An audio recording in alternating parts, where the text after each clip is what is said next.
오늘은 연세척병원 김동환 센터장님을 모시고 골다공증에 대한 질의응답 시간을 가져보도록 하겠습니다. 반갑습니다. 연세척병원 신경외과 김동환 원장입니다. 첫 번째 질문입니다.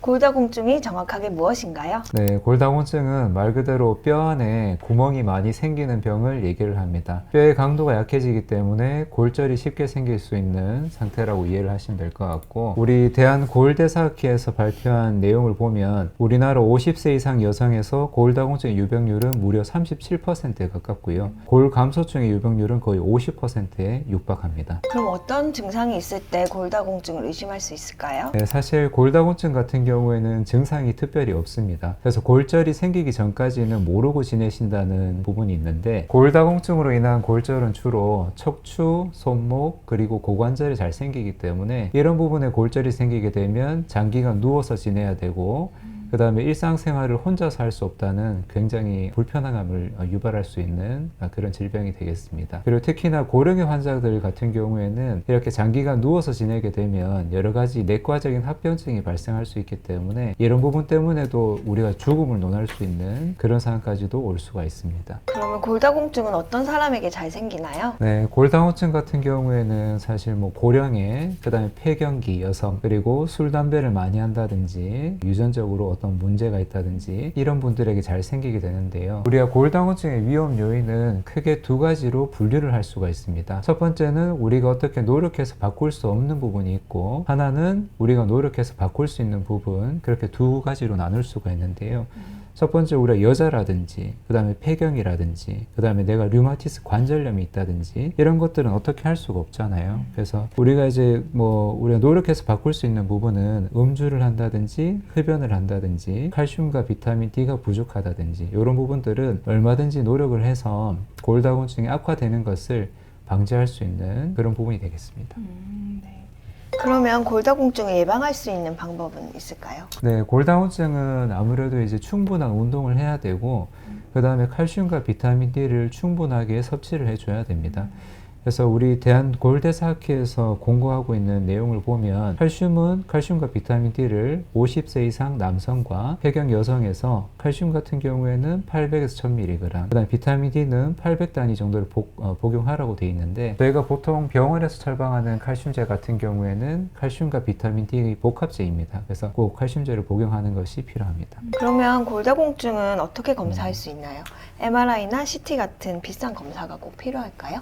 사실 그렇지는 않습니다. 골다공증 같은 경우에는 우리가 골밀도 검사, BMD라고 얘기를 하는데, 그 검사를 통해서 수치가 나옵니다. 그래서 그 수치가 어디에 들어가는지에 따라서 진단을 하게 되는데, 골밀도 검사는 환자분이 누워서 진행을 하게 되고, 기계 옆에 달려있는 요 팔처럼 생긴 부분이 상하체로 움직이면서 척추 그리고 고관절 쪽에 영상을 찍어서 골밀도 수치를 나오게 됩니다. 골밀도 검사는 한 5분에서 10분 정도 저희가 걸리게 되고요. 골밀도 검사는 65세 이상 여성과 70세 이상의 남성, 그 다음에 65세 미만이더라도 폐경기 여성에게는 골밀도 검사에 적응증이 됩니다. 그래서 우리가 수치를 T 점수라고 얘기를 하는데, 이 점수가 마이너스 1.0보다 이상으로 나오면 정상이라고 생각하시면 되고, 마이너스 1.0에서 마이너스 2.5 사이에 들어가면 골감소증이라 그래서 골다공증의 어떤 전 단계가 되겠죠. 그렇게 진단을 하고, 마이너스 2.5보다 아래쪽으로 들어가게 되면은 골다공증, 그리고 마이너스 2.5보다 이하이면서 거기에 골절까지 동반이 된다면 중증의 골다공증으로 진단을 하게 됩니다.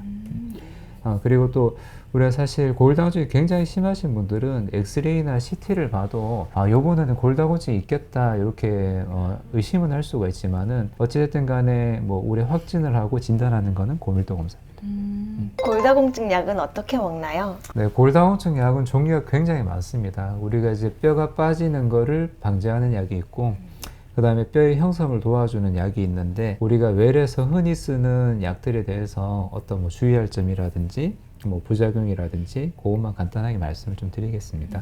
일단 첫 번째는 알로본 플러스 디정이라 그래서 우리가 보통 얘기하는 비스포스포네이트 계열의 약입니다. 예전부터 있던 약이고, 이 약은 일주일에 한 번, 한 알 복용을 하게 되는데, 이 약 같은 경우에 상부 위자감 문제가 좀 있을 수 있습니다. 속이 소화가 안 된다든지. 그래서 아침에 일어나서 음식물과 그 다음에 음료수 섭취 최소 30분 전에 충분한 양의 물과 함께 복용을 해야 되고요. 복용하고 30분 동안에는 음식을 먹는다든지 눕는다든지 이런 것들은 피해줘야 됩니다. 그래서 좋은 약이긴 한데 이게 뭐 턱뼈의 골괴사라든지 그 다음에 대퇴골의 골절이라든지 이제 일으킬 수가 있기 때문에 우리가 치과 치료를 하시기 전에는 이런 약을 복용하시는 분이라면 치과 선생님에게 항상 미리 말씀을 드려야 되고 그렇습니다. 그리고 또 한 가지 약은 이제 폐경기 여성에게 주로 골다공증이 잘 생기기 때문에 이제 그런 분들이 쓰는 약들이 이제 많은데 에비스타전이라 그래서 요 약 같은 경우에 이제 에스트로겐 호르몬 제제라고 생각하시면 됩니다. 그래서 이 약은 하루에 한 번 경구 투여하게 되고 호르몬 제제다 보니까 말초 부종이라든지 홍조 같은 것들이 있을 수는 있습니다. 또 한 가지 약은 우리가 이제 3개월에 한 번 폐경기 여성에게 쓰는 주사제가 있는데 이 약은 이제 정맥 주사를 하고요. 이 약도 사실 많이 처방을 하고 있습니다.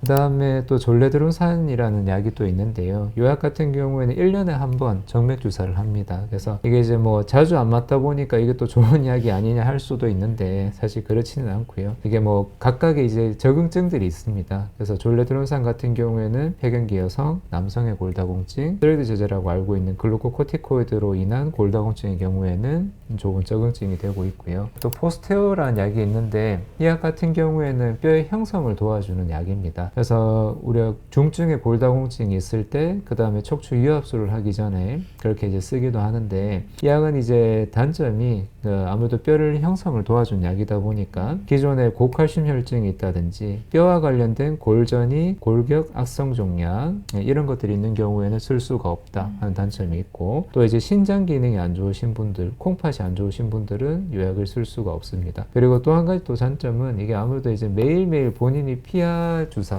복부에다 피하 주사를 해야 되거든요. 그런 부분이 좀 불편감이 있을 수 있는데 저희가 외래 처방을 하다 보면 또 비교 잘 따라오십니다. 잘 쓰고 계시는 것 같고요. 이제 궁금한 게 또 이제 뭐 콩팥이 내가 안 좋다, 신장 기능이 안 좋다 이런 분들은 포스테오를 못 쓰잖아요. 예, 그런 분들 같은 경우에는 프롤리아라는 또 좋은 약이 있습니다. 이 약은 이제 6개월마다 한 번씩 병원에 와서 주사 치료를 하는 그런 약들이 있습니다. 이거 말고도 이제 여러 가지 약들이 있는데 대표적으로 이런 약들이 있고요. 그래서 아마 이 영상을 보시는 분들은 이미 골다공증 어떤 진단을 받으셨거나 치료하고 계신 분들이 많을 것 같거든요. 쓰다가 뭐 어떤 좀 불편감이 있거나 하면은 이 영상을 좀 참고해서 본인의 경우를 좀 보셨으면 좋겠습니다.